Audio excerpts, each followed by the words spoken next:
vascular en la asistencia primaria. Como ya se vio en ponencias anteriores, cualquier alteración en las válvulas y o pared de la vena es el desencadenante principal de la hipertensión venosa crónica y pues es lo que va a ser o lo que va a dar responsable a las manifestaciones clínicas de la enfermedad, tal es el caso de dolor, pesadez, calambre, prurito, los cambios tróficos en la piel, las varices como tal. Vamos a darnos cuenta que pues la enfermedad tiene mayor incidencia como etiología, pues la parte primaria, hasta un 90-95%, y secundaria solo un 4 a 5%, pues por causas traumáticas, postrombóticas, etc.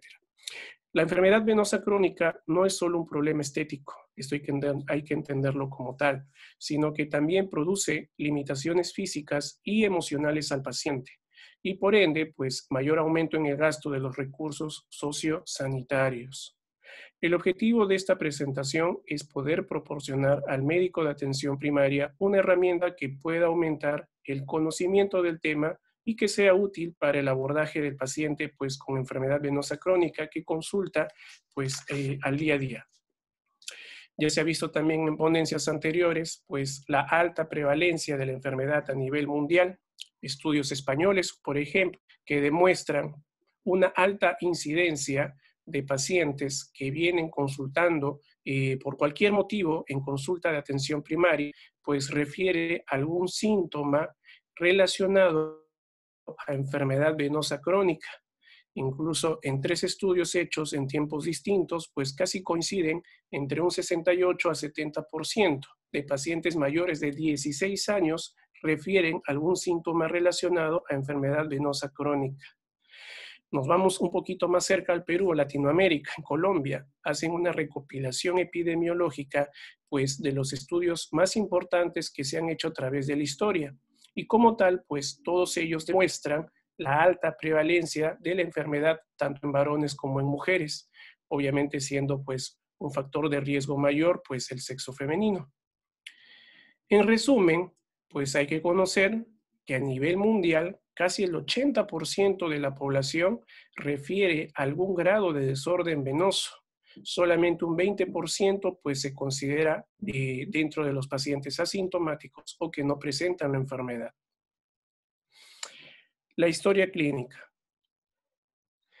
Importante pues anotar, ¿no? O dar registro de los datos personales. Entendamos que muchos de estos datos personales pueden orientarnos también pues acerca de lo que es la causalidad de la enfermedad y pues orientarnos a una posible etiología. Los datos personales, tal es el caso del sexo. Ya sabemos que pues, la enfermedad venosa crónica es más prevalente en el sexo femenino, básicamente por los cambios hormonales que se dan durante los cambios también que se dan durante la menopausia. En relación también a la edad, sabemos que es una enfermedad más prevalente pues, en pacientes adultos o adultos mayores. Sabemos que a nivel de las células o tejidos con la edad pues hay un deterioro funcional y anatómico y pues las válvulas y el endotelio no escapan de ello. La profesión, pacientes o personas que por el trabajo pues tengan que estar mucho tiempo, de las personas que ayudan en el tema de la seguridad, ¿no? El tema de los policías, o también personas que de repente están mucho tiempo sentados, hacen trabajos de oficinas. Procedencia también es un dato importante de registrar en la historia clínica, pues entendamos que existen factores climáticos que puedan también contribuir pues, a la aparición de la enfermedad venosa crónica. Tal es el caso pues, de climas tropicales, climas húmedos. Bueno, en mi experiencia, ya más de 9 años pues, haciendo flebología acá en el Perú, puedo dar fe de eso, ¿no? Que en lugares tropicales, climas húmedos, hay mayor incidencia por el tema del calor, por la vasodilatación generalizada que se da en el organismo, en este caso pues en miembros inferiores.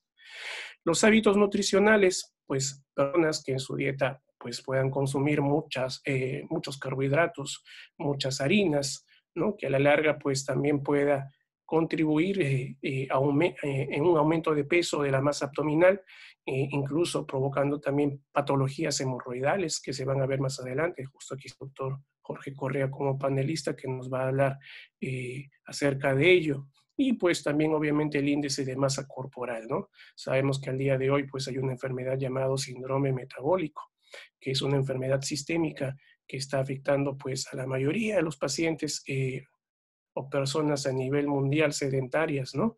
Que no guardan un régimen adecuado a nivel de su nutrición, ¿no? Entendamos o conozcamos también los factores de riesgos que están implicados en la enfermedad venosa crónica. Los factores causales, pues ahí tenemos los factores genéticos, la herencia, historia de trauma de la enfermedad, o perdón, de la extremidad, antecedentes de flebitis de la pierna, perdón, de venas, antecedentes de trombosis venosa profundas. Los factores no modificables, el género femenino, como ya lo habíamos dicho anteriormente, la edad. Los factores hormonales, la paridad o número de embarazos. Sabemos que pues durante el embarazo se originan cambios fisiológicos, hormonales y mecánicos que contribuyen pues a la aparición de enfermedad venosa crónica, ¿no? Tal es el caso del aumento de la volemia, aumento de la masa abdominal, compresión intrínseca que pueda pues de repente obstruir, ¿no? El uso de anticonceptivos orales. Al día de hoy, personas muy jóvenes, a temprana edad, pues que ya son consumidores de hormonas, ¿no? Sabemos que estas hormonas, pues, por su componente en progestágenos o estrógenos, pues, puede aumentar la en la hipercoagulabilidad, factores hormonales que están implicados en la enfermedad venosa. Factores relacionados con el estilo de vida, pues tenemos al ortostatismo laboral prolongado, al sedentarismo, al uso de ropas apretadas o fajas, mayor índice de masa corporal.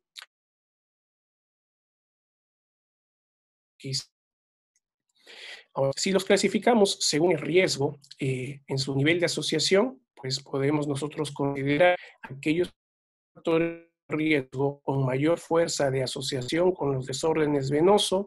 En primer lugar, los factores genéticos.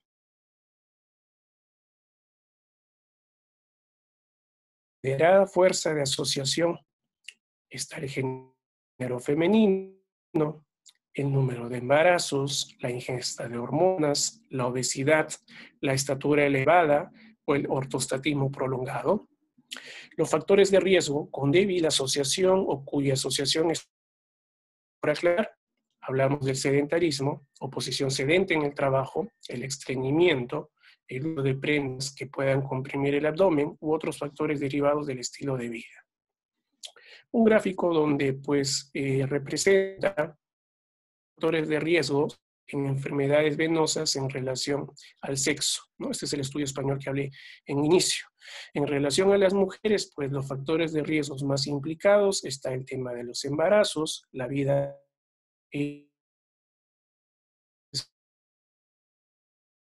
sobrepeso, pues vida sedentaria, ¿no? Hasta el momento de relatar la historia clínica y poderlo registrarlo, pues hay preguntas que normalmente hacemos en toda consulta privada, ¿no? Para cualquier patología. Preguntamos, por ejemplo, ¿no? Al paciente, ¿qué molestias tiene? Pues el principal síntoma, ¿no? Que nos va a referir el paciente es en relación al dolor, a la neuralgia ortostática, es decir, esa sensación de dolor, pesadez de pierna, cansancio, adormecimiento, calambres nocturnos, ¿no? Se exacerban, está mucho tiempo de pie en bipedestación y elevados. Hay que registrar aquel dato. También hacer la pregunta, ¿desde cuándo es que inician los síntomas? Es importante esta pregunta porque esta pregunta nos puede orientar acerca de la etiología o causa de la enfermedad. Personas que nos puedan referir que los síntomas pues inicien a temprana edad en los primeros años de vida, pues nos hace referencia a posibles enfermedades congénitas, como por ejemplo angiodisplasias, por ejemplo, ¿no? La enfermedad de Parker-Weber o la el clippertrenone. Bueno, son enfermedades muy raras. Prácticamente en mi trabajo de 9 años, pues no he visto no más de 10 pacientes que hayan tenido esta patología. De repente personas que nos hablan de una causalidad a raíz pues de un traumatismo, de un accidente, de una operación o de un encamamiento prolongado, que de repente nos puedan dar una asociación con una etiología secundaria o postrombótica. O de repente, pues, los pacientes que nos refieran que la enfermedad pues inicia a partir de los 20 años, un inicio pues progresivo, gradual, crónico, eso ya nos orienta a una etiología probablemente primaria o esencial, que es lo que mayormente vemos en la consulta. Preguntar también acerca de factores ambientales o posicionales que puedan modificar los síntomas. Es decir, si aquellos síntomas o molestias que nos refirieron, pues puedan calmar quizás con la actividad física, con el movimiento o puedan empeorar. ¿No? Si de repente mejora pues con el descanso, con las piernas elevadas. Entonces, esos datos importantes pueden orientarnos también acerca de la de la causalidad de la molestia o del síntoma, ¿no? Si nos orienta a, a un problema posible venoso o de repente a un problema, pues quizás arterial, quizás osteoarticular, ¿no? Muscular. ¿En qué circunstancias o procesos se agrava el cuadro clínico? De repente, pues el paciente nos puede referir, ¿no? Si es que manifiesta mayor molestia, pues en, en la toma de anticonceptivos orales, ¿no? Si de repente, pues, se encuentra en estados de sobrepeso, ¿no? Si de repente, pues, los síntomas se han agravado, pues, con la menopausia, ¿no? Un ejemplo con ello. Acá un cuadro, pues, donde se refiere diferencial con las diversas patologías. Lo que nosotros mayormente vamos a ver en la consulta diaria, pues son las varices primarias, como lo había comentado, el dolor típico tipo pesadez, tensión, que mejora con la elevación pues, de los miembros y por lo general empeora con el ortostatismo, ¿no? Los antecedentes por lo general, pues con varices o signo de éstasis. Y en la exploración clínica, pues vamos a ver lo que son las varices, los signos cutáneos de éstasis, el edema, la ulceración. Muy distinto o poco distinto, perdón, con lo que es el síndrome postrombótico, ¿no? Donde el dolor por lo general es un dolor más agudo, tipo claudicación, donde los antecedentes principales, pues, está la trombosis venosa profunda, ¿no? Y en la exploración física, pues, vamos a ver no solamente varices, sino signos de éxtasis más severos que lo que son las varices primarias. Y obviamente también cambios tróficos como la ulceración. Ahora, importante conocer justamente el tipo de dolor de cada patología, pues esto nos orienta a un mejor diagnóstico y por ende a una terapéutica, ¿no? Porque muchos pacientes, por ejemplo, pueden llegar con dolores tipo neurálgicos, tipo parestesia o quemazón, que tiene el antecedente, pues, de ser pacientes diabéticos o postquirúrgicos. Entonces, esto también hay que saber, hay que preguntar por los antecedentes, ¿no? Ahora, en relación al examen clínico, puse pues a propósito esta diapositiva. Es una fotografía sacada del libro de Michel Goldman acerca del tratado de las venas varicosas y telangiectasias de miembros inferiores, donde en la primera imagen pues nos muestra un paciente bipedestación, donde se muestra un trayecto varicoso sinuoso, ¿no? Correspondiente a un afluente de la safena mayor. De repente, pues el paciente nos menciona que viene justamente por esta zona de varices y que exige incluso pues un tratamiento localizado a nivel de estas venas dilatadas. Sin embargo, al hacer la exploración física, pues, ¿no? Al pedir que el paciente retire parte de su prenda, nos damos cuenta con esta dilatación a nivel de la zona inguinal, ¿no? Que nos hace referencia a una dilatación a nivel del callado, ¿no? Entonces, esta imagen porque lo que nos quiere dar a entender que la evaluación de un paciente varicoso con enfermedad venosa crónica es una evaluación integral, completa. Tenemos que valorar un examen físico desde la planta de los pies, incluso hasta la zona pélvica abdominal. Con respecto a la inspección, la observación tiene que ser de ambos miembros inferiores, de preferencia en bípede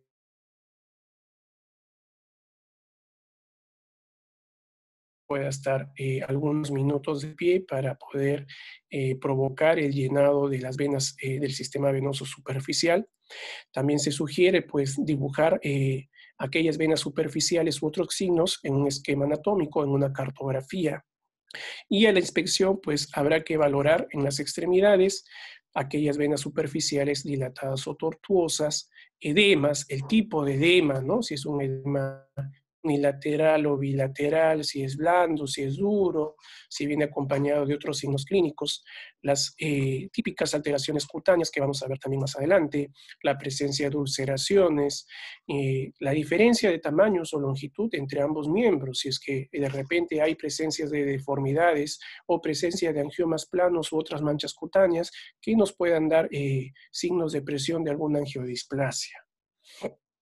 Las manifestaciones clínicas más comunes que vemos en la consulta, pues están las telangiectasias, venas intradérmicas menores a 1 milímetro, están las reticulares, venas subdérmicas azuladas, con tamaño de 1 a 3 milímetros, están las varices tronculares propiamente, que son varices mayor a 3 milímetros, que pueden corresponder a trayectos afenos, no afenos o afluentes, y lo principal también lo que son las coronas flebectásicas, que se va a ver también más adelante, que pues indica un signo premonitorio, pues, de enfermedad venosa crónica ya avanzada. Otras manifestaciones clínicas, cambios tróficos,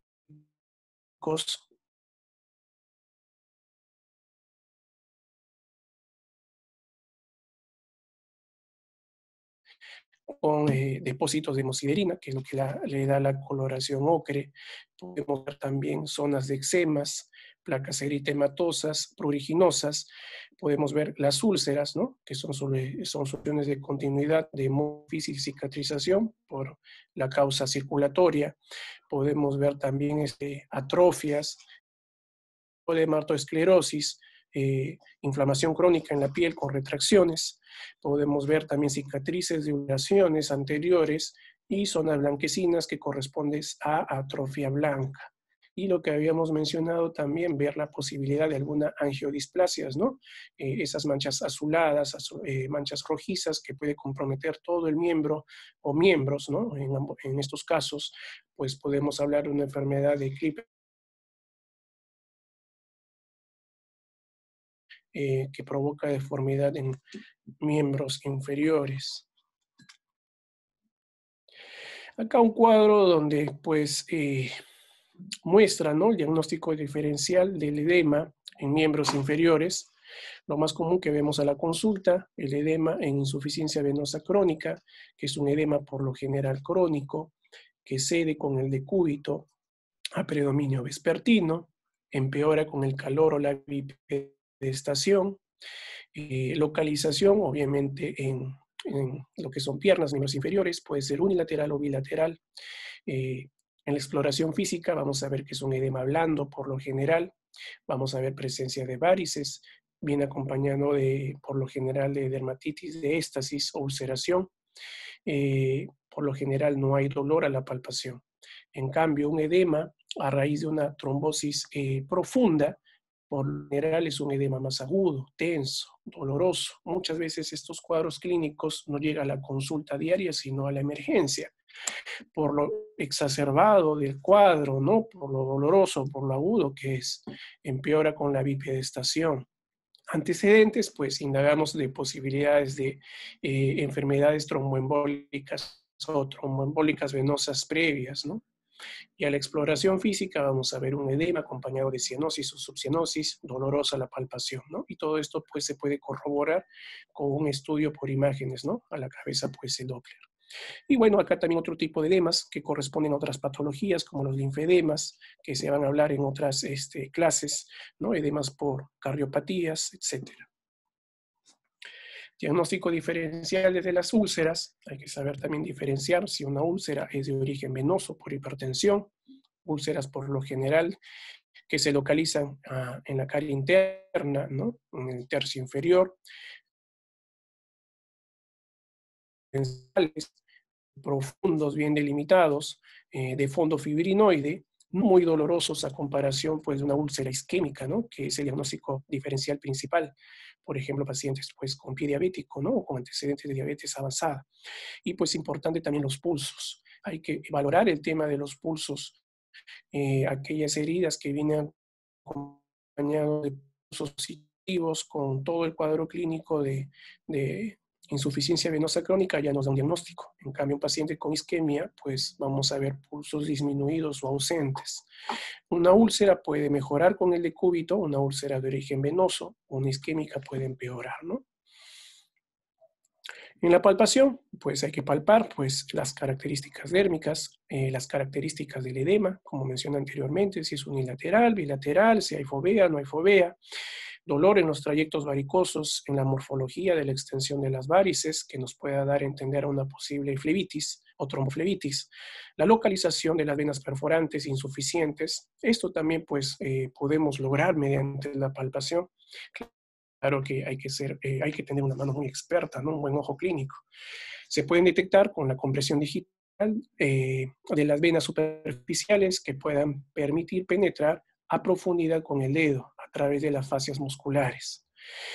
También palpar la consistencia de las piernas, las áreas de induración, caso de fibrosis o lipodermatoesclerosis, cordones varicosos duros que puedan corresponder a flebitis superficiales, el aumento comparativo de temperatura en ambas extremidades, ver si de repente pues una extremidad tiene más calor que el otro, de repente haciéndonos pensar en temas de inflamación o infección, probable celulitis. Verificar lo que son los pulsos arteriales en los miembros inferiores, buscar posibles masas o tumoraciones. Una prueba semiológica que podemos lograr pues, a la exploración física mediante la palpación es la prueba de la tos, por ejemplo, que corresponde colocar una mano pues, a nivel del callado sin hacer presión y pedir al paciente que pues, haga una maniobra de Valsalva, ¿no? En este caso toser. La transmisión del impulso pues, es indicativo de una insuficiencia en la unión safeno-femoral. Aquí he colocado algunos videitos, a ver, ojalá que se pueda presenciar. Vamos a darle play.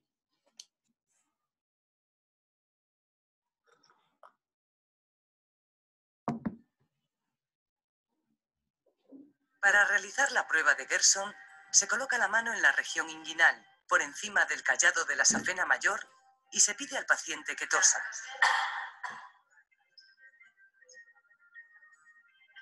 Si palpamos sobre la vena el aumento del volumen, significa que la válvula del callado no funciona correctamente, es decir, que se produce un reflujo. A través de la percusión, pues, la percusión de la vena en el sector distal, al percibir el impulso de la sangre en un sector más proximal, puede darnos la estimación del volumen de la sangre en la vena varicosa y también pues permite localizar el segmento más proximal de la vena safena o su recorrido.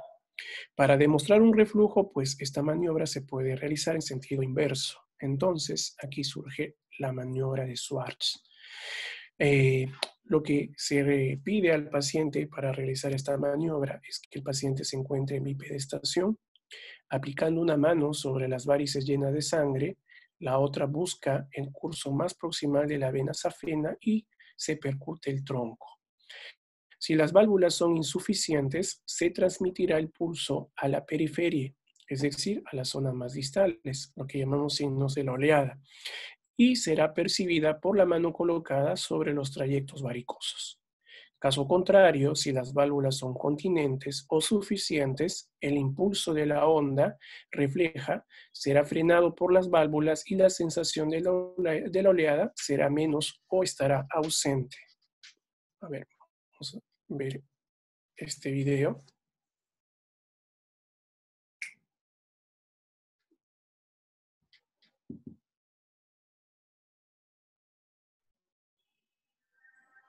La maniobra de Schwartz o prueba de percusión se realiza con la paciente en bipedestación.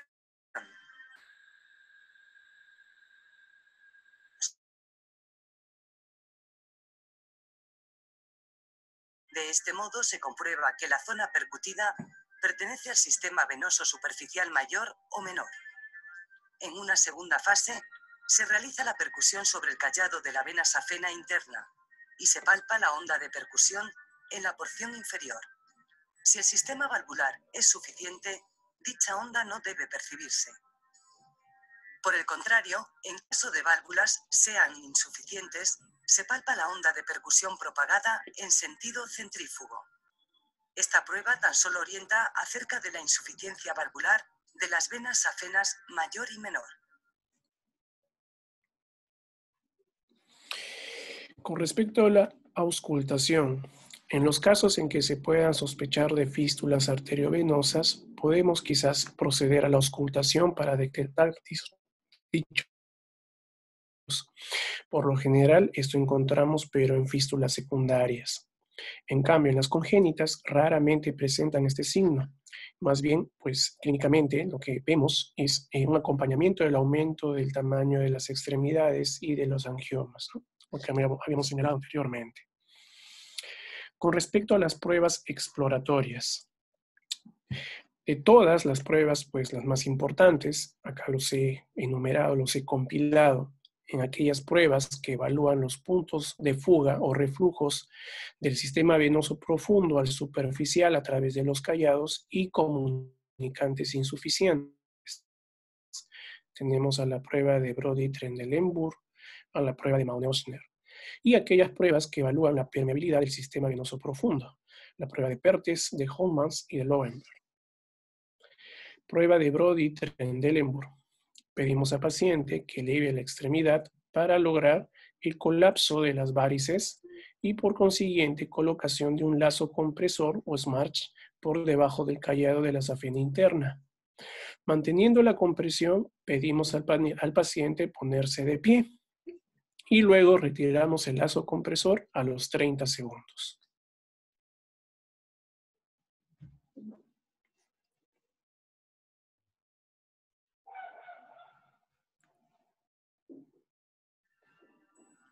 En la prueba de Trendelenburg se suceden las siguientes fases de exploración. Primero, se coloca la paciente en decúbito supino y se eleva el miembro inferior aproximadamente 45 grados.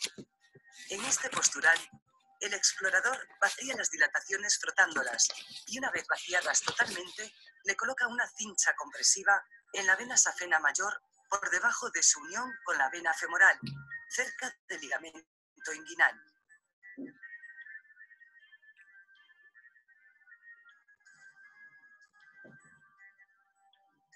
En una segunda fase, se invita a la paciente a levantarse y durante 30 segundos se comprueba que las varices se colapsan.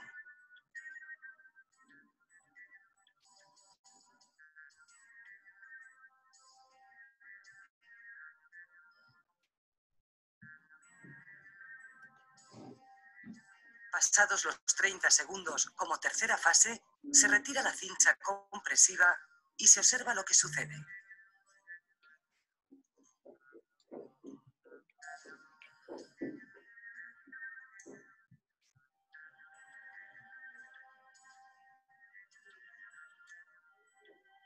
Es decir, si se resuelve parcial o totalmente la congestión de las varices, o por el contrario, si se produce un llenado mayor de estas.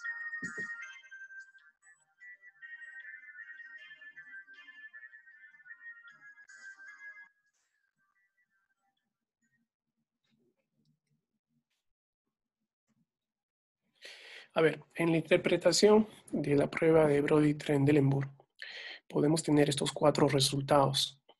Si es una prueba nula o normal, vamos a observar un rellenado lento, normal y de abajo arriba, debido al flujo de la sangre desde las afluentes que no varía al soltar la ligadura. Aquí vemos pues la imagen. Una prueba positiva demuestra insuficiencia del callado de la safena interna sin insuficiencia de las perforantes. Lo que observamos es que las venas aparecerán colapsadas antes de los 30 segundos y al quitar la compresión se rellenarán rápidamente de arriba abajo, aumentando aún más en el volumen.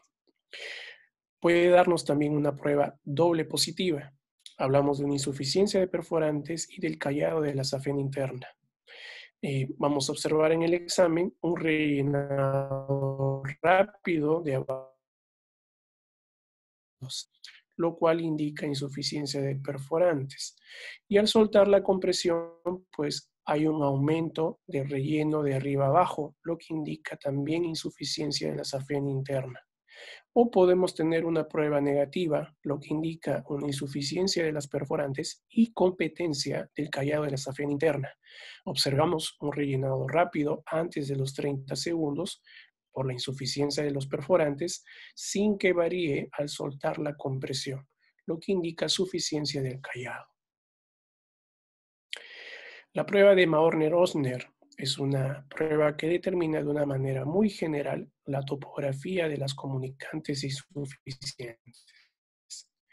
Este examen se hace siempre y cuando pues, el examen de Brody y Trendelenburg pues, nos ha dado como resultado una prueba negativa o doble positiva. ¿Qué observamos? Observamos el rellenado rápido entre dos ligaduras, lo que indica la presencia de una comunicante insuficiente entre dichas ligaduras, ¿no? La prueba de Perthes. Se coloca un torniquete a nivel del tercio medio del muslo que comprime la circulación venosa superficial. Se invita al paciente a caminar y se observa el comportamiento de las venas existentes por debajo del torniquete. Si observamos un colapso de las venas, vamos a llegar al diagnóstico de una competencia de válvulas perforantes. Si observamos una dilatación mayor, podemos deducir una incompetencia de perforantes.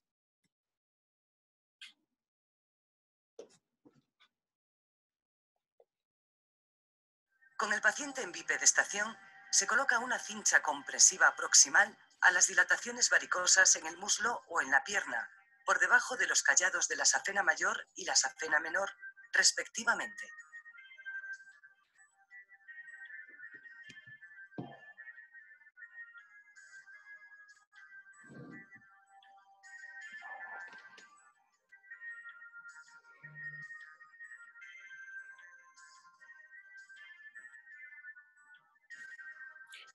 En este caso no solamente han puesto una ligadura en el callado, sino también debajo del hueco popliteo, ¿no? Para evaluar ambas safenas. Cuando cesa el ejercicio, debemos observar si hay un vaciado completo o incompleto de las varices, o por lo contrario si existe un llenado constante o invariable de las mismas.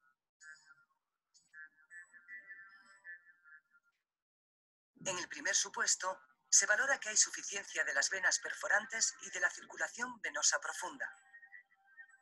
Mientras, el supuesto del llenado sugiere un síndrome postrombótico acentuado con inversión de la circulación del torrente sanguíneo en las venas perforantes.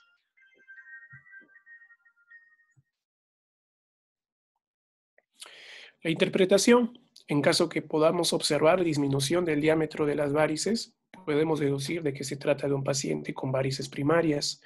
Si no observamos cambios en el diámetro de las varices, podemos deducir de varices secundarias, ¿no? Por incompetencia de las perforantes.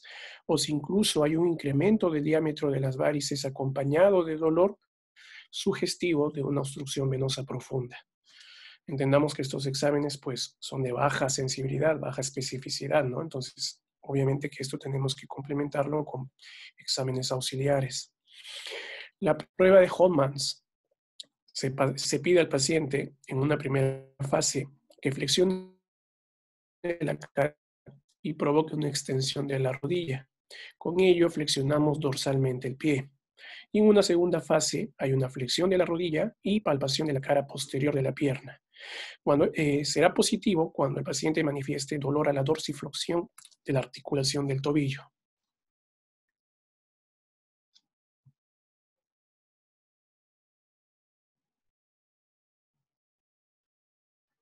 La prueba de Homans, como signo precoz de trombosis venosa de las piernas, es una de las pruebas rutinarias que el fisioterapeuta realiza en pacientes con factores de riesgo de trombosis venosa profunda previamente a la aplicación de alguna técnica que tiene como contraindicación la presencia de signos de trombosis venosa.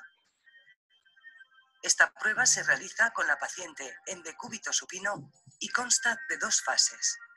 En la primera fase, partiendo de una flexión de cadera y extensión de rodilla, se flexiona dorsalmente el pie. En la segunda fase, Se lleva a cabo el mismo procedimiento, pero flexionando la rodilla y palpando la cara posterior de la pierna. Si durante la flexión dorsal del pie aparece dolor en la cara posterior de la pierna, tanto en flexión como en extensión de rodilla, ello es indicativo de trombosis. Se trata de una prueba sensible pero no específica, ya que el dolor de la pantorrilla puede deberse a alteraciones radiculares o tendinomusculares. Bueno, avanzamos un poquito más rápido. La prueba de Lowenberg, se coloca un brazalete de un tensiómetro a nivel de las pantorrillas y se insufla hasta los 180 milímetros de mercurio. Se recomienda hacer la prueba bilateral para hacer una comparación. La interpretación de dolor, pues a más o menos en una cantidad de 60 a 150 milímetros de mercurio puede ser sugestivo de trombosis venosa profunda. Vamos a acelerar un poquito. Acá está. Los dos tensiómetros colocados en ambas pantorrillas. La pierna sana podrá tolerar presiones considerablemente superiores, aunque generalmente aparecen disestesias cuando se llega a una presión de 180 milímetros de mercurio, esté o no la pierna sana. Bueno, a ver. Y vamos con la clasificación de la enfermedad venosa crónica. Vamos a acelerar un poquito. Hay diversas clasificaciones que se han dado durante los años. Está la clasificación de Whitmer, lo que hace pues un estadiaje según la historia natural de la enfermedad, 3 estadios. Está también la clasificación de Porter, la que particularmente a mí me gusta darlo pues en la consulta diaria para explicar al paciente acerca de la enfermedad. Me parece pues una clasificación muy sencilla. Habla de 4 estadios. 1 que es asintomático, 2 donde hay presencia de varices visibles con leve edema maleolar y moderada sintomatología, un grado 3 donde hay varices de gran diámetro, trastornos tróficos, como los trastornos que ya conocemos, y un estado 4 donde hay un edema franco y acompañado de los cambios tróficos y una preulceración o úlcera activa. La clasificación SEAP pues, fue desarrollado en el año 94 en el 6º Foro Venoso Americano. Elaboraron un documento de consenso para poder clasificar y graduar la insuficiencia venosa crónica, basado en manifestaciones clínicas, etiológicas, anatómicas y fisiopatológicas. Esta clasificación fue revisada en el año 2004, provocando algunos cambios, algunos refinamientos, adicionando la terminología N a las causas no conocidas. Y en el año 2019 se hace una última revisión, donde pues será publicado en el año 2020, que hablaré a continuación. La clasificación SEAP, que ya conocemos, aquí están los 4 parámetros. El parámetro clínico, que tenemos que dividir y también puntualizar si es que el paciente está con síntomas o sin síntomas. El grado 0, donde no hay signos visibles ni palpables de enfermedad venosa. La clase 1, donde hay telangiectasias o venas reticulares. Clase 2, presencia de varices. Grado 3, edema. Grado 4, cambios cutáneos asociados a enfermedad venosa crónica. Aquí hay una subdivisión, 4A y 4B, 4A donde hay pigmentación o eczema, 4B lípado, dermatoesclerosis o atrofia blanca, grado 5, cambios cutáneos con ulceración cicatrizada, y el 6 con úlcera activa. La etiológica, aquí está la congénita, la primaria, secundaria, y la N, lo que se ha modificado en el 2004 como etiología no identificable. La parte anatómica, quizás la parte más engorrosa, es donde tengamos que describir justamente los lugares anatómicos donde se encuentra la patología, ¿no? En las venas sistémicas superficiales, si está a nivel profundo, si está a nivel de perforantes. Y cada una de ellas, pues, tiene una numeración. Entonces, aquí lo engorroso de la clasificación, ¿no? Que tengamos que colocar un número de acuerdo al lugar anatómico donde se encuentra la patología. Y la parte fisiopatológica, pues donde divide a la etiología de la enfermedad, que pudiera ser por reflujo, obstrucción, puede ser mixto, reflujo, obstrucción, o N si no es identificable.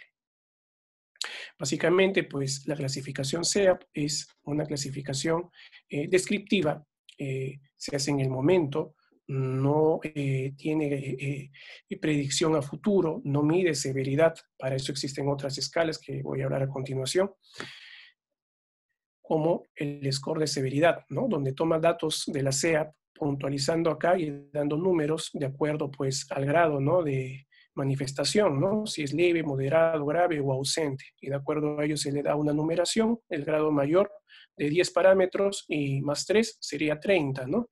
Entonces, a más puntos, mayor gravedad, ¿no? Este sí es un score que puede dar o medir, predecir grado de severidad en pacientes varicosos.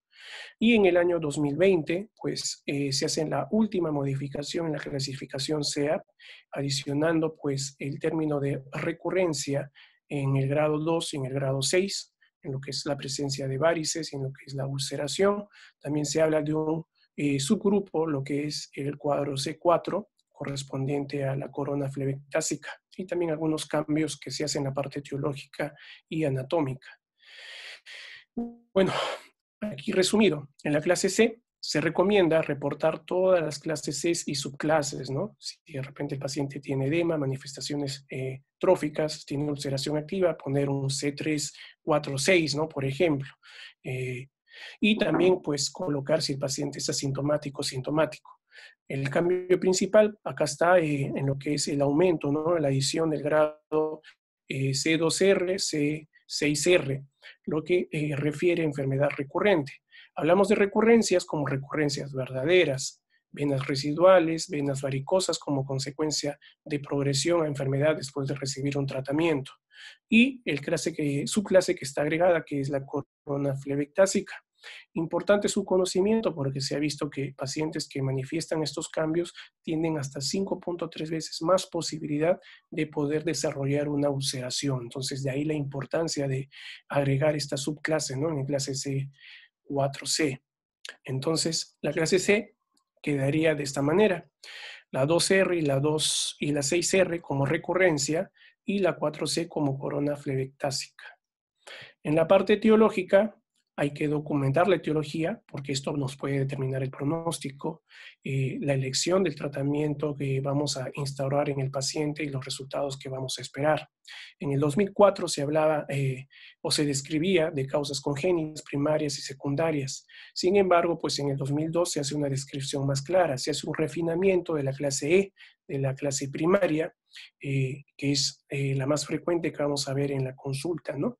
Que se define como un proceso degenerativo de las válvulas o pared venosa, llenado a debilidad y dilatación que puede resultar en un reflujo patológico demostrado por imagen. A nivel E se hace una subcategorización. Se habla de una causa secundaria intravenosa y una causa secundaria extravenosa. Dentro de la causa intravenosa, este es un subgrupo, este es nuevo, se identifica patologías como una trombosis venosa profunda, una fístula arteriovenosa, un sarcoma intravenoso primario o cambios intraluminales que se den dentro de la vena en sí, ¿no?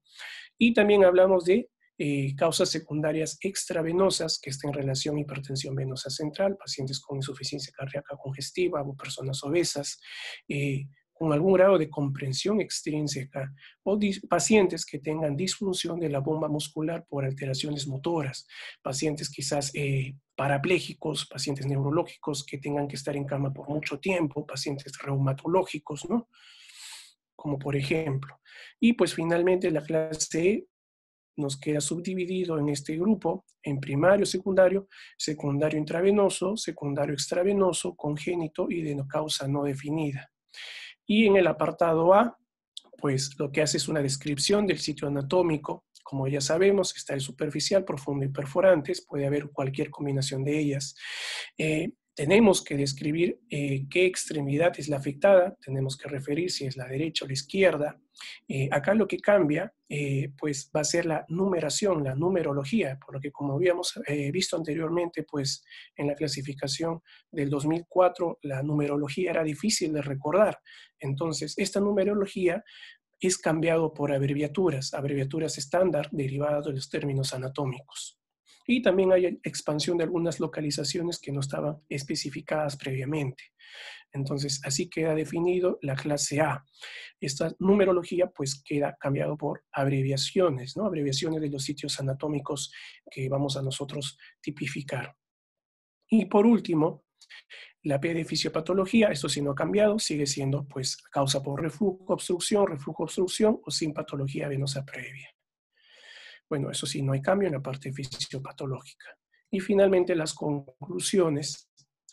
Hay que saber que la exploración física solo sirve como orientación en la ayuda del diagnóstico de la enfermedad venosa y sus complicaciones. El examen físico, pues, deberá completarse con la búsqueda de varices a nivel de pubis, a nivel de la parte abdominal, buscando circulación de suplencia, buscar también la presencia de angiomas frecuentes que en displasias venosas. No debe faltar en el examen clínico la evaluación arterial de la enfermedad. Importancia de un buen examen clínico sistematizado que nos oriente a un mejor diagnóstico clínico y por consiguiente mejor terapéutica.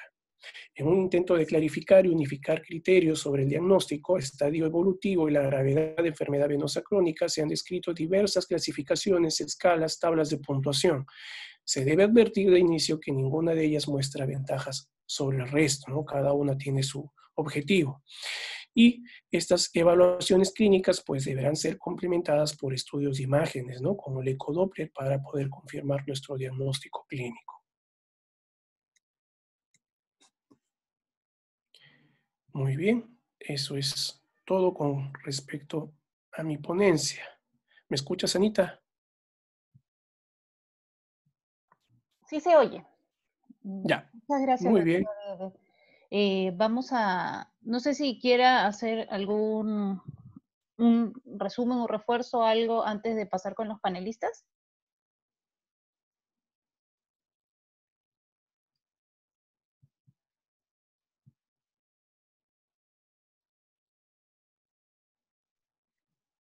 Ya. Entonces voy a presentar a los panelistas del día de hoy.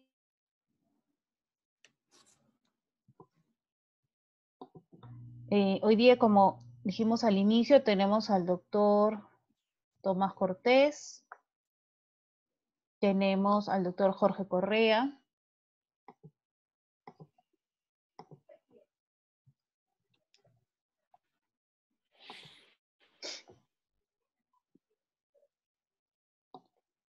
doctor Tomás, luego por ahí, doctor Correa, si me levanta la manito por ahí para activarle su audio, doctor Robert,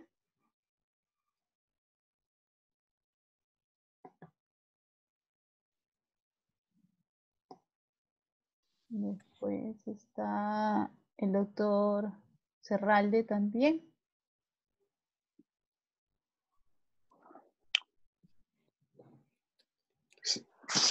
Estou por aqui, Robert. Ya. Estão me vendo? Sí, ya puede activar su cámara, doctor Robert. Ahora sí, se puede mostrar.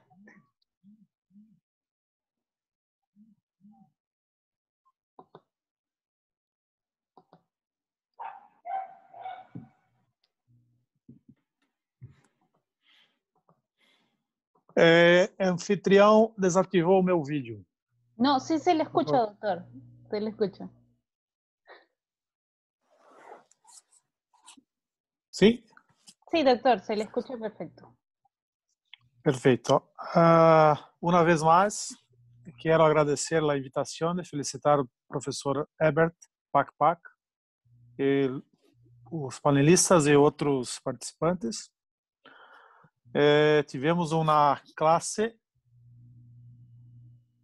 excelente classe hoje, uma revisão completa de todo o sistema venoso e as manobras para diagnóstico. É muito importante fazer o diagnóstico diferencial realizado pela história clínica do dolor quando está em repouso, mais no final do dia. Lembrar que o dolor de origem venosa cambia espontaneamente, umas vezes mais, outras menos, e é motivo para o paciente não procurar pelo serviço de tratamento e a doença muitas vezes vai avançando. Tá?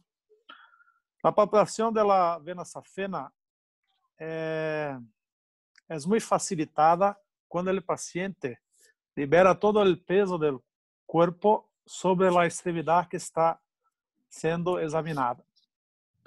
Em minha prática general, uma vena safena palpável tiene uma alta probabilidade de ser insuficiente.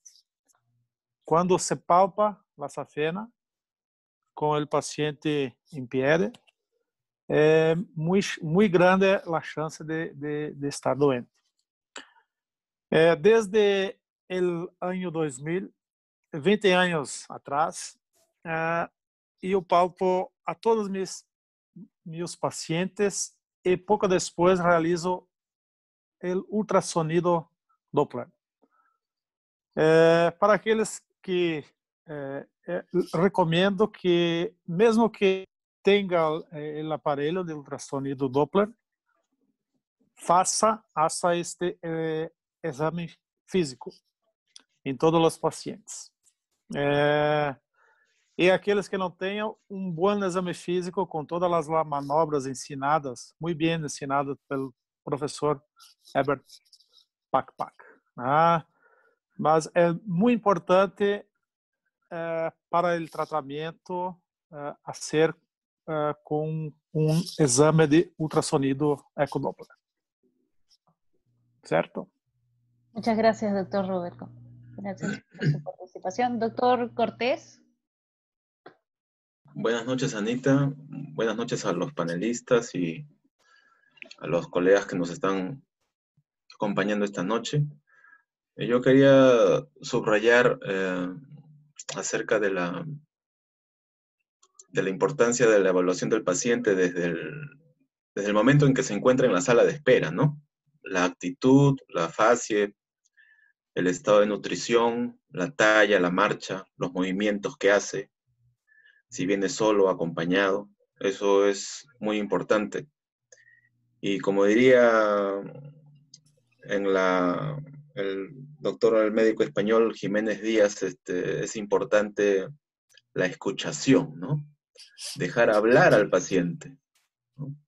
Que exponga sus molestias. Nosotros seguimos atentamente la charla con los ojos y los oídos, valorando, entre otras cosas, el nivel cultural, ¿no? El paciente. El médico tiene que ser un buen interrogador y tiene que ser un extraordinario oyente, ¿no? Y con respecto a para no quitar mucho micrófono y para seguir la charla con otros colegas, quería solamente por ahora conversarles sobre la escuchación y la palpación. Ahora estamos en tiempos de pandemia y si antes no palpábamos a los pacientes, pues ahora creo que vamos a pensarla 3 veces, ¿no? El contacto físico juega un rol muy importante en el desarrollo de las personas. Al tocar al paciente los liberamos, los liberamos de estrés, de ansiedad, e inclusive pues se pueden ir a su casa hasta con un mejor ánimo. Eso es lo que quería por ahora señalar. Muchas gracias. Muchas gracias, doctor Cortés, por tu participación. Lo tenemos al doctor Jorge Correa. Doctor Correa, buenas noches. Buenas noches, Anita. ¿Me escuchan? Sí. Bueno, muchas gracias. Sobre todo agradecer a la asociación y a la Sociedad Peruana de Flebología por la invitación, a los panelistas del extranjero y al doctor Tomás Cortés, un gran amigo. Los saludo desde acá. Felicito al doctor Herbert Pakpak por haber tomado un tema tan importante de que no se debe olvidar el médico joven, de que nunca se puede dejar de realizar la semiología. Esto desvirtúa desde ya las famosas consultas virtuales, consultas digamos por Facebook, por WhatsApp, porque no se puede hacer un diagnóstico correcto si al paciente no se lo observa, no se lo palpa, no se hace las maniobras correspondientes. Y como dijo el doctor Cortés anteriormente, es bueno saber cómo procede el paciente, de dónde procede, el nivel cultural, cómo es que se desenvuelve en el campo y cómo se camina, ¿no? Es importante todo esto conocer. Recordemos que la semiología es parte importante para el diagnóstico clínico de un paciente. Nos enseñaba nuestro profesor, y no nos olvidemos del doctor Juan Chunga Chunga, que decía que teníamos el dedo Doppler, y el ojo láser, que nos ayuda mucho a dar un diagnóstico. Aquellos que no tenemos un ecodoppler en consultorio, no todos estamos capacitados para tener un ecodoppler en consultorio, pero lamentablemente es necesario tenerlo. Ya ahora, con la actualidad de las cosas, es necesario hacerlo para tener que llegar más allá de lo que los dedos, los ojos no nos permiten llegar. Entonces, nos ayuda el diagnóstico más, si bien es cierto la palpación, el observar, el conocer el trayectoria de la vena, también ayuda mucho más un ecodoppler. Creo que en la actualidad ya se está viendo que tenemos que necesitar un equipo de esos, y es muy necesario para todos. Con esto desvirtuamos las consultas virtuales. No más consultas virtuales, no más consultas online, nada por el estilo.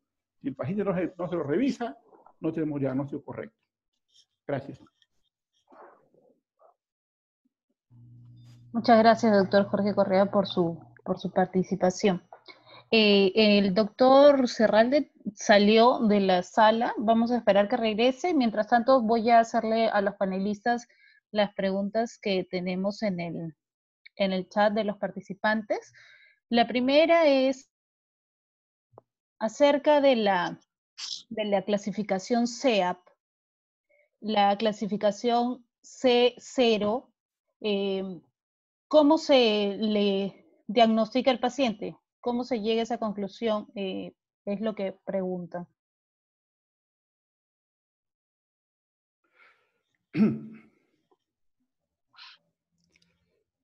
Bueno, ¿me escuchas?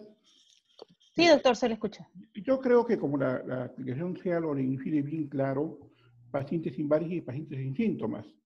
Muchos pacientes llegan al consultorio con el mayor síntoma importante para ellos, que es sobre todo el dolor. El dolor para ellos es un síntoma llamativo, que alarma al paciente y todo lo demás. Sin embargo, el dolor puede ser causado por muchas patologías diferentes. Una polioneuropatía diabética puede ser el dolor, y el paciente, como dice el CA0, mientras no tengamos una varices, digamos, a la vista, no tengamos telangiectasia, pues siendo cero, aunque tenga un síntoma como el dolor, ¿no? Igual los calambres o igual otros síntomas, el síntoma aislado no nos da un diagnóstico correcto. Por lo tanto, si no tenemos un signo de varices, no hay telangiectasia, no hay varices, no podemos clasificarla más que con 0. Gracias, doctor Correa. Doctor Robert. Sí. Respecto a la clasificación CEAP, ¿cómo usted llega al diagnóstico de CEAP 0? Então, como posso falar em português? Sim? Me compreende em português, em portunhol? Em portunhol. Portunhol.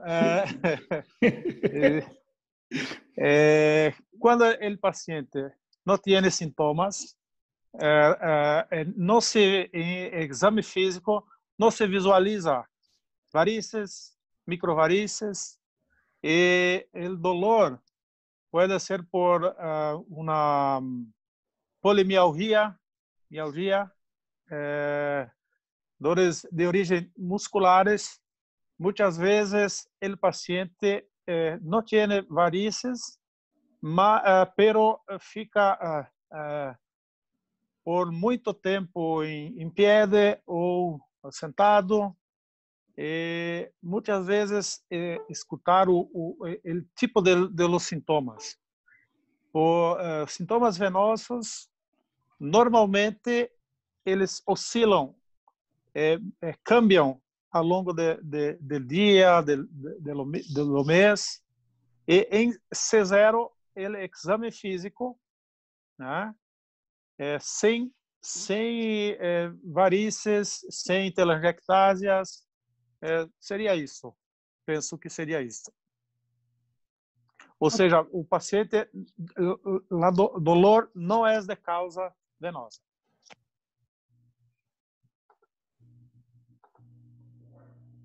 Ya. Ahora, doctor Cortés, ¿tiene algún comentario respecto a esta clasificación? Sí, yo quiero hablar acerca ya que es muy importante el dolor, porque hay una falta de correlación con la clínica, ¿no? Hay un cortocircuito ahí en la relación médico-paciente. El paciente llega a la consulta quejándose de dolor en los miembros inferiores y al examen no hay signos visibles. Hay un estudio, el estudio de Edimburgo, ¿no? Que se estudiaron a 1.500 personas en edades entre 18 a 64 años. El 40% de esos pacientes tenían varices, pero eran asintomáticos. Mientras que el 45% de esos pacientes tenían dolor venoso y no tenían varices. Entonces, ¿cómo se explica esto? El tema está en la hipoxia, en la hipoxia que se genera en bipedestación prolongada o en los periodos premenstruales o menstruales. Entonces, esta hipoxia, estos estados hipóxicos continuos durante el día, condicionan a que se formen una serie de reacciones químicas, se liberen unas sustancias que van a estimular a los receptores venosos. Entonces, estos receptores venosos pueden ser no activos en las grandes venas, pero sí pueden ser más sensibles a nivel de la microcirculación, ¿no? Por el estrecho contacto que hay entre las terminaciones nerviosas, las arteriolas, los capilares, las venas, ¿no? Entonces, siempre hay la duda del paciente de acudir a la consulta y que el médico no le ofrezca el interés que debería de tener por esta situación que les estoy explicando sobre este dolor tan peculiar, tan singular.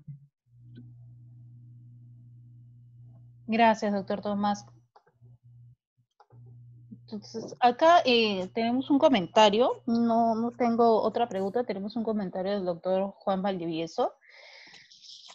La flebología, la telemedicina en flebología se usa principalmente para el control de pacientes con úlcera varicosa en Reino Unido y Estados Unidos, con éxito. Se utiliza para evitar complicaciones infecciosas y trombóticas, además del control del dolor y la orientación en compresión elástica, que son de otras utilidades. No es lo que él comenta, supongo que al respecto del comentario del doctor Correa. No, entonces, en base a esta premisa, ¿cómo aplicamos la semiología en telemedicina? ¿Tienen ustedes alguna experiencia en ese sentido? Disculpe, se han abierto unas plataformas a raíz de la pandemia que estamos viviendo. Y bueno, la legislación no está del todo escrita y uno puede de repente recomendar, ¿no? A través de estas plataformas o a través de videollamadas. Pero de allí particularmente es mi opinión, de allí a sugerir un tratamiento no estoy de acuerdo. Podemos orientar al paciente, mas no hacerle una receta médica. La realidad en Europa y en los Estados Unidos es totalmente diferente. Aquí las personas, muchas de ellas con las justas tienen un celular, no smartphone. Entonces, por consideraciones legales, diría yo que tuviéramos que tener mucho cuidado con atender ese tipo de consultas. Bienvenidas todas, pero de allí a hacer una receta, enviar la foto por el WhatsApp, a hacer un tratamiento, yo particularmente no lo hago. Podemos sugerir, podemos conversar, puede ser una videollamada extensa, pero el paciente tiene que acudir a la cita presencial. Es mi opinión. Gracias, doctor Cortés. Doctor Robert, ¿qué opina al respecto de la telemedicina y flebología? La misma del doctor Cortés. Penso que é impossível tratar um paciente sem palpá-lo, sem escutá-lo, sem fazer o diagnóstico diferencial, pela palpação de los pulsos, enfim. Do ponto de vista legal, acredito que teremos problemas. É muito diferente pelas questões culturais, enfim, tudo isso. Gracias, doctor. En cuanto a lo que, bueno, el doctor Correa ya nos dio su punto de vista, de ahí surgió la pregunta. En caso no se preocupe, doctor. En caso nos dice acá, la otra pregunta es, respecto a la historia clínica y el examen físico, ¿qué es lo más importante antes de pasar a la ecografía? ¿Qué es lo que debemos hacer en lo que es historia clínica y examen físico?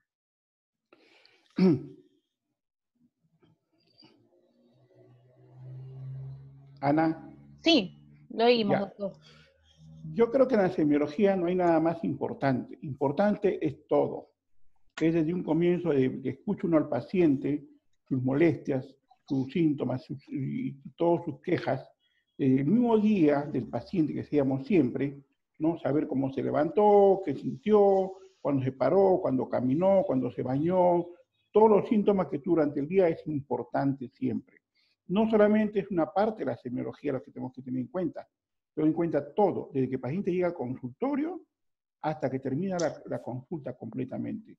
Es importante revisar al paciente, ver su estado anímico, ver su estado físico, ver sus miembros inferiores cómo se encuentran, cómo están, qué tipo de, digamos, de venas, de varices tiene, son telangiectasias, tronculares, todo hay que revisar.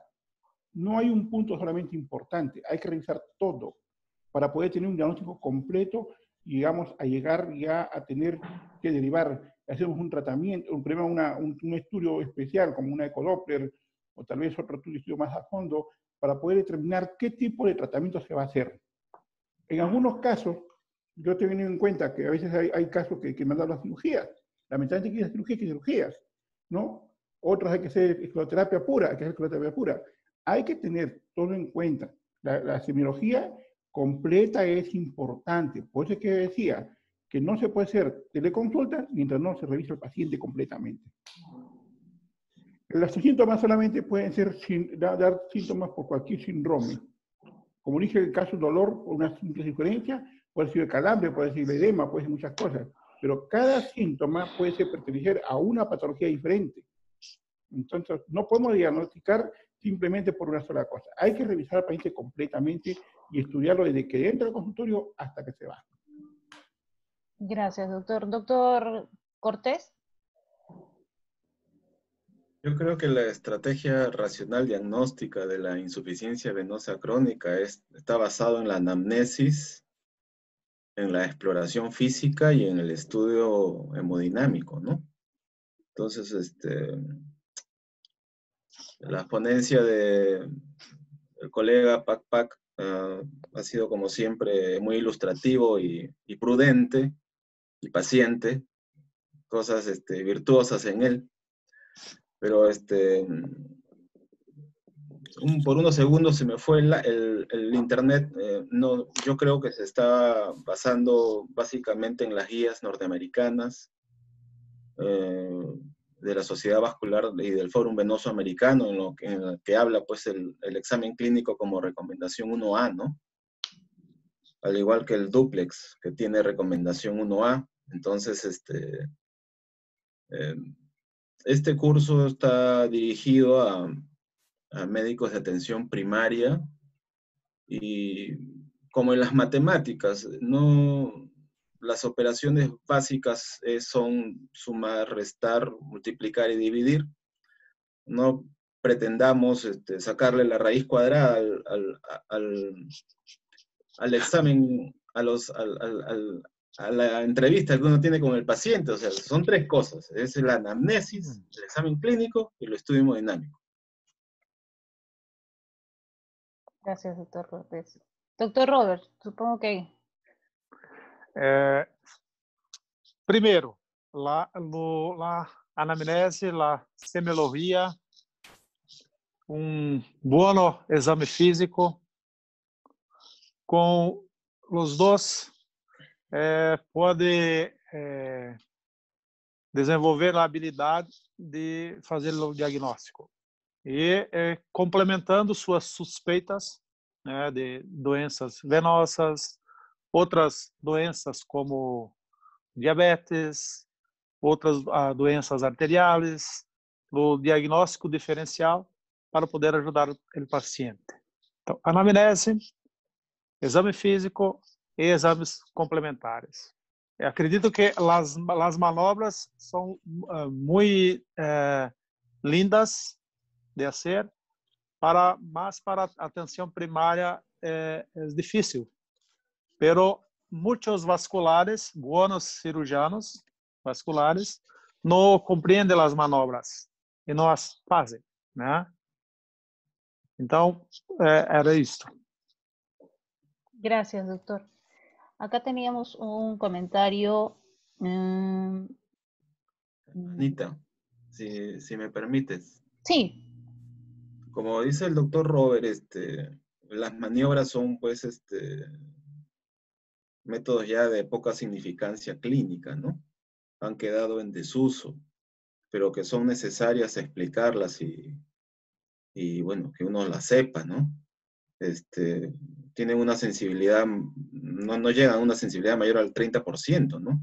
Y de todas esas de allí, creo que la PERTES es la que tiene mayor sensibilidad, mayor del 70%, si es que está bien hecha, ¿no?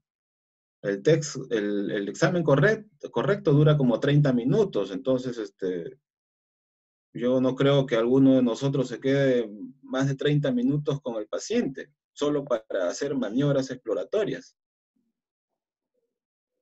Dejo la pregunta.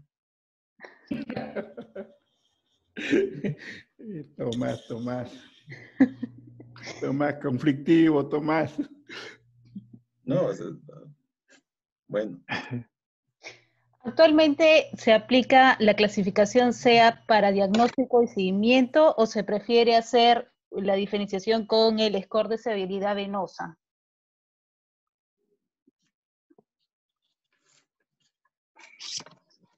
¿Entendieron la pregunta? ¿La repito? La guía SEA tiene una recomendación 1A. Se considera sujeto a manejo médico o intervencionista, quirúrgico, ablativo, térmico, mecánico, químico, si es que la clasificación es mayor de C2, ¿no? Entonces, considerando la aplicación de lo que tú mencionas, del score, ¿no? Va en correspondencia con el score. O sea, lo más recomendable sería usar tanto la clasificación SEA y el score al mismo tiempo. Analizándolo. Al mismo tratamiento del paciente. Ok. Doctor Robert. La clasificación es muy importante para, como se dice, ter uma avaliação do paciente, né? Mas o score e a clínica do paciente associado é muito importante. Muitas vezes, é claro que, por exemplo, agora a coronaflebectasia, que mostra uma doença avançada, é muito importante para você analisar o paciente como um todo. Lembrar que quando o paciente tem telangiectasias ou venas reticulares, é importante estudar a veia safena, estudar o paciente venoso como um todo.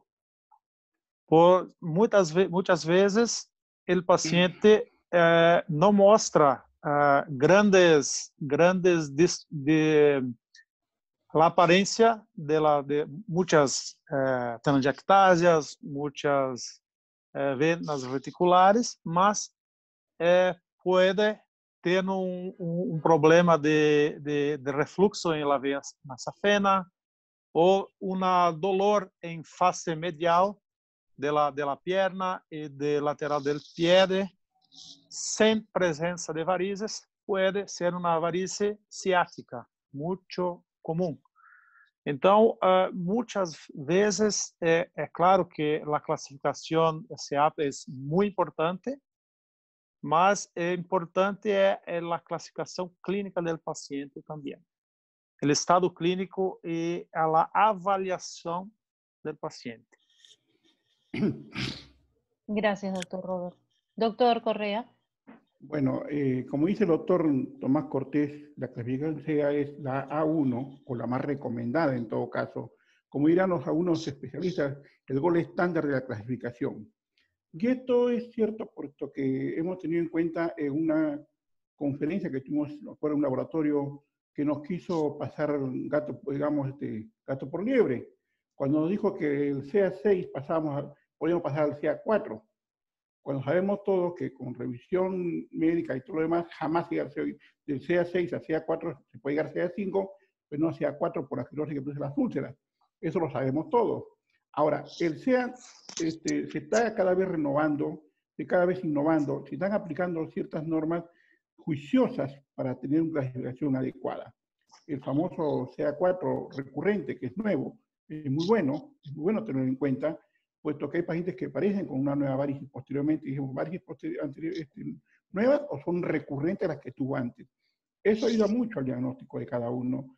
La revisión del paciente es importantísima, como dice el doctor Robert, es importantísimo, pero yo creo que la revisión SEA es la mejor que hay en estos momentos para tener en cuenta y que creo que todo médico auditor buscaría, ¿no?, la clasificación del paciente a través del SEA.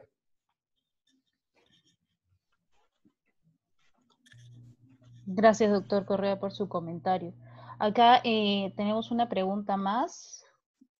El doctor Cristian Orbegoso nos pregunta si se puede considerar a las fístulas arteriovenosas como varices mixtas y cuál sería el pronóstico de tener estas fístulas. ¿Doctor Robert o doctor Jorge? Bueno, yo muy poco, no he tenido pacientes con estas fístulas. Yo creo que la fístula es una patología como la de Peter Weber, como lo explicó bien claro el doctor Pac. Muy pocas se ven, muy raras se ven. Yo no las consideraría dentro de la patología venosa, ni tampoco las consideraría una patología a tratar directamente con una escleroterapia, por ejemplo, puesto que ese chum venoso, arteriovenoso, es complicado. Uno puede entrar en vena, pero por el chum arteriovenoso puede afectar la arteria o la arteriola que está unida a ella. Por lo tanto, hay que tener mucho cuidado en manejar este tipo de pacientes desde el punto de vista de escleroterapia. Yo creo que es un tratamiento más que todo quirúrgico, porque no podemos tratar directamente una patología de ese tipo. Es mi opinión personal, ¿no? Gracias, doctor. Doctor Robert. Es importante siempre palpar el paciente, la palpación, el Doppler. Acá la síndrome de Klippel-Trenaunay, que es una malformación, ¿no? Mas no es muy común. Hemangiomas venosas, doenças venosas puras, ¿no? Yo no tengo la experiencia con estas patologías asociadas, pues son muy raras, ¿no? Doctor, gracias. Doctor Cortés. Yo coincido con el doctor Robert, que no, de verdad que yo tengo algunos años ya en la consulta médica con respecto a la especialidad y no he visto hasta ahora esas características. Ya, doctor. Respecto... ¿Me permite un comentario, Anita? ¿Me permite un comentario? Sí, doctor. Escúcheme, hubo una vez en una oportunidad trabajando en Ecuador con un cirujano cardiovascular, tratar un hemangioma que era un chum arteriovenoso, la cual se notaba muy notorio. Él quería hacer escleroterapia con eso, pero hizo un procedimiento que a mí me sorprendió bastante. colocó el famoso hielo seco en la zona y esperó que sea una vasoconstricción arterial fuerte para después inyectar la escleroterapia en la parte venosa. Lo que ocurrió inmediatamente fue una palidez tan grande, porque cuando se abrieron las arterias, a la parte arterial se digamos, colapsaron y se esclerosaron al mismo tiempo. Y en vez de hacer un bien hizo un mal, tuvo que entrar a cirugía el paciente otra vez. Por lo tanto, yo no creo que se pueda usar esta técnica de escleroterapia que muchos nosotros usamos en un tipo de esa patología, ¿no? Por más que el colega quiso decir que digamos, hay una vasoconstricción arterial, podríamos disminuir el pasaje del poliocanol de la vena a la arteria, es mentira, porque cuando pase el frío, las arterias se van a dilatar, y al dilatarse va a pasar el poliocanol. Entonces, para mí es una mala técnica o una mala práctica. Por eso digo, no se puede tratar un hemangioma o un shunt arteriovenoso, ¿no?, con escleroterapia pura. No se puede. Creo que no es lo lógico, no se puede realizar. Gracias, doctor Correa. Respecto a la parte semiológica, ¿cómo se puede hacer la semiología para buscar una insuficiencia, aplicar la semiología para buscar insuficiencia de la vena accesoria anterior?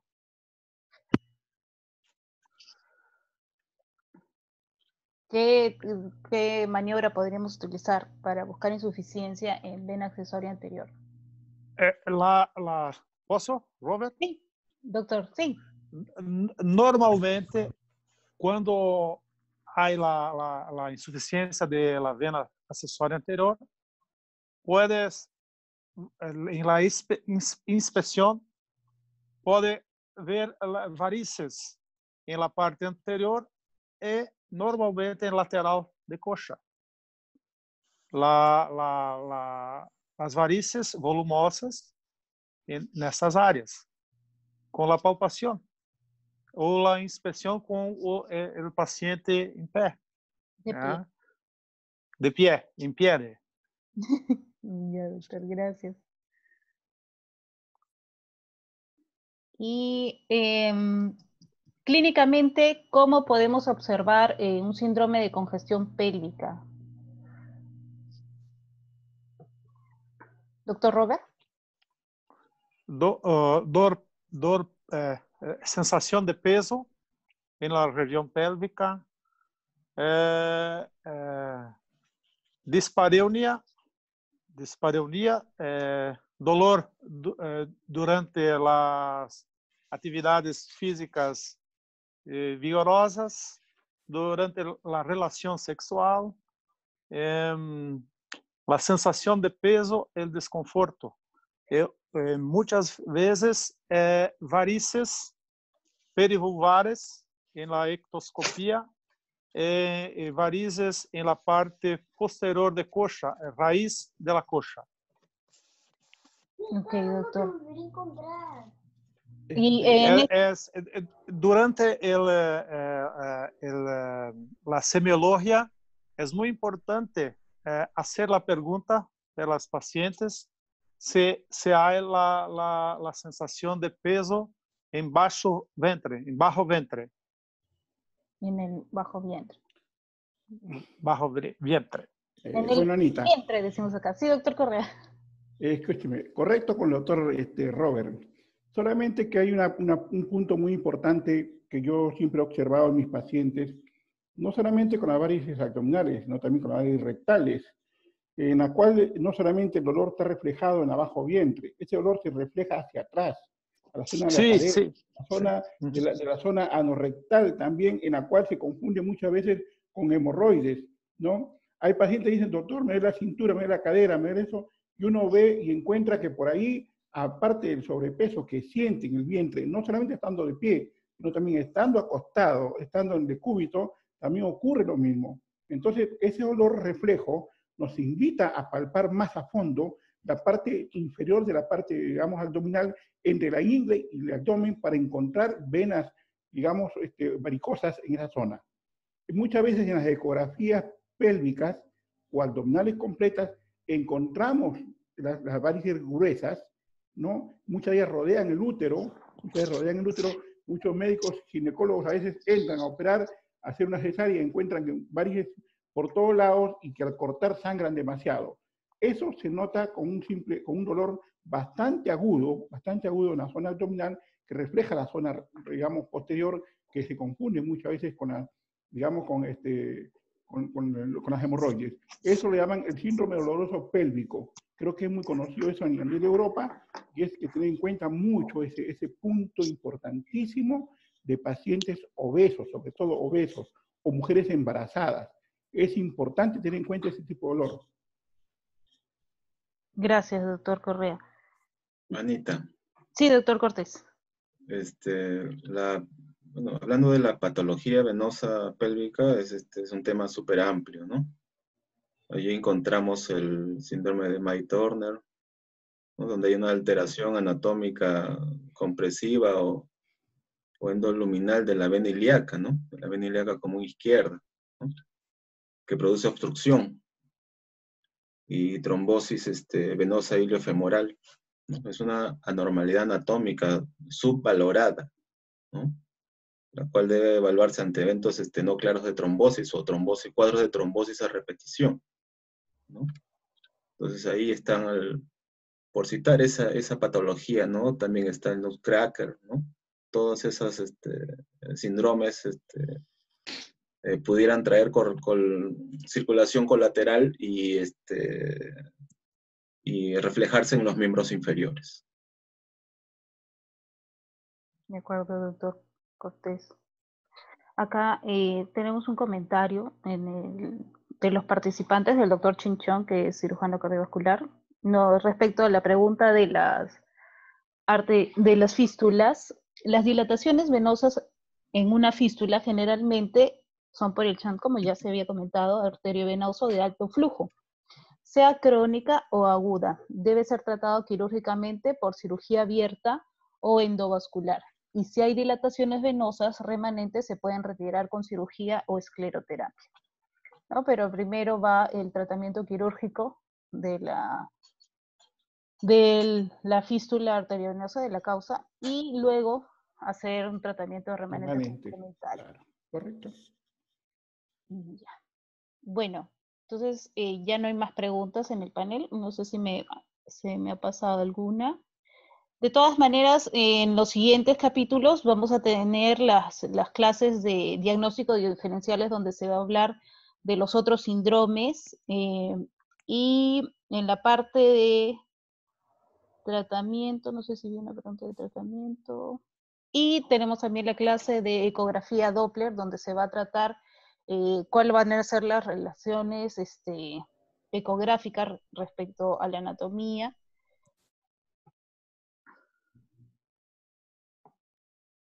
No encuentro más preguntas. Les voy a ceder a cada uno un espacio para sus palabras finales, como también a los presidentes de AMEFLI y de SOPEFLI. Comenzamos con el doctor Correa. ¿Está bien? Ok, muchas gracias, Anita. Sobre todo gracias a Anita, gracias a la sociedad y a la asociación por la invitación. Felicitar al doctor Eber Propag por una ponencia muy bonita, muy explícita y muy clara sobre todo esto, ¿no? A mi amigo Tomás Cortés, mi colaborador en hemorroides, que hasta ahora no lo veo, muy activo en el tema, igual al doctor Walter Guitton.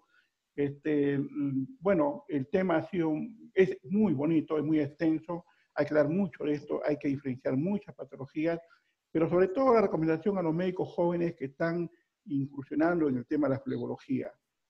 No se puede hacer un diagnóstico si no se hace semiología. Fundamentalmente la semiología es importante para hacer diagnóstico. Un síntoma no es suficiente, ni dos tampoco, puesto eso puede involucrarse en muchos síndromes. Creo que lo más correcto que un médico debe hacer para un diagnóstico y dar una receta o un tratamiento es que debe ver al paciente en el consultorio, escucharlo, observarlo, palparlo y determinar su estado físico completo para poder dar un diagnóstico correcto. Por eso yo no estoy en contra de las videollamadas, pero simplemente el médico en la videollamada debe ser orientador, más no un consultor determinante para dar un diagnóstico. No, puede orientarlo al paciente en lo que se puede referir a sus síntomas que uno puede atender. Si puede ser un flebólogo en caso que sea necesario, o puede ser un neurólogo o lo que sea. Hay que uno ser orientador, pero no podemos ser médicos consultores, no podemos ser médicos consultores por vía online. Eso no se debe hacer nunca, puesto que si no hacemos semiología, no tenemos diagnóstico correcto. Muchas gracias y muy buenas noches. Gracias, doctor. Gracias por su participación. Doctor Robert. Foi muy produtiva nuestra noche. Felicito y agradezco a todos pelas suas contribuciones. Buenas noches. Buenas noches, doctor. Ya lo vemos más adelante. Gracias por participar con nosotros. Doctor Cortés. Gracias. Agradezco la participación. Como conclusión, diría yo que una buena anamnesis y un buen examen físico son suficientes para hacer un excelente diagnóstico de insuficiencia venosa crónica, ¿no? En la mayoría de los casos, ¿no?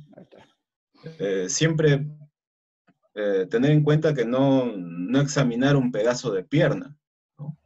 Decir al paciente que se ponga la bata y examinar al paciente de pie, en un ambiente agradable, con temperatura agradable, ¿no? El ecodoppler es un examen fundamental para entender el problema del paciente y para encontrar una mejor solución, ¿no? No se ha hablado acá, pero la transiluminación y la realidad aumentada son un excelente complemento al examen físico. Nuevamente agradezco la invitación y hasta otra oportunidad. Muchas gracias. Gracias, doctor Cortés. Saludos al doctor Robert, saludos al doctor Correa. Ojalá que pueda salir pronto de Chiclayo. Gracias. Gracias a todos. Gracias. Doctor Pac, su resumen así brevísimo para el examen. Sí, simplemente pues hacerles recordar que la anamnesis es el pilar fundamental para poder llegar a un diagnóstico. Desde el momento que el paciente ingresa a una consulta médica, mediante la visualización, nos puede orientar frente a qué patología nos encontramos. Si yo veo al paciente que ingresa a la consulta, pues con un dolor intenso, paciente que no puede deambular, entonces ya me orienta a una posible etiología, ¿no? Una posible causa. Entonces, la anamnesis es fundamental y con ello, obviamente, complementar con los exámenes complementarios, el ecodoppler, transiluminación, realidad aumentada, etcétera, que obviamente nos va a permitir llegar a un diagnóstico más certero y con eso, pues, a una terapéutica más eficaz. Simplemente agradecerles a ustedes por la invitación y pues ya nos veremos en los próximos cursos que nos toquen las próximas semanas. Muchas gracias, doctor Pac. Doctor, los dejo con el doctor Henry Jiménez ya con sus palabras de despedida del capítulo de hoy. Doctor Jiménez, el presidente de la AMEFLI. Sí, buenas con todos, mucho gusto. Saludos al doctor Eder Pac. Felicitaciones por la gran ponencia que nos ha brindado el día de hoy. Un saludo muy especial a todos los panelistas que con sus conocimientos enriquecen lo que vienen a hacer las ponencias por parte de la sociedad y la Asociación Médica de Flebología y Nifología. Bueno, es un capítulo muy interesante el tocado el día de hoy, que es el tema de la semiología. Hablar de ello sería redundar, ya que lo han desarrollado de una manera excelente, tanto el expositor como los panelistas. ¿Qué decir? Un agradecimiento a todas las personas que han participado el día de hoy, siempre enriqueciéndonos con el conocimiento. Y si bien es cierto, estamos pasando una pandemia, estamos pasando algo negativo, pero siempre hay que ver lo positivo, y creo que dentro de lo positivo es la abundancia de información que se está dando a nivel de las redes. Un saludo muy especial a cada uno de ustedes, recordarle que el curso continúa aún y los esperamos en nuestra próxima ponencia. Saludos. Muchas gracias, doctor Jiménez. Bueno, gracias a todos los panelistas y al profesor del día de hoy, a los participantes. Se va a colgar el video, como siempre, en el canal de YouTube, y cualquier consulta la pueden hacer mediante el chat grupal. Gracias, buenas noches con todos. Gracias. Buenas noches. Gracias. Gracias, Robert. Muy bien, Robert. Gracias a todos. Gracias. Bueno, Gracias. Cortés. Bien, gracias. Nos comunicamos por interno, Cortés. Me voy a dormir. Ok.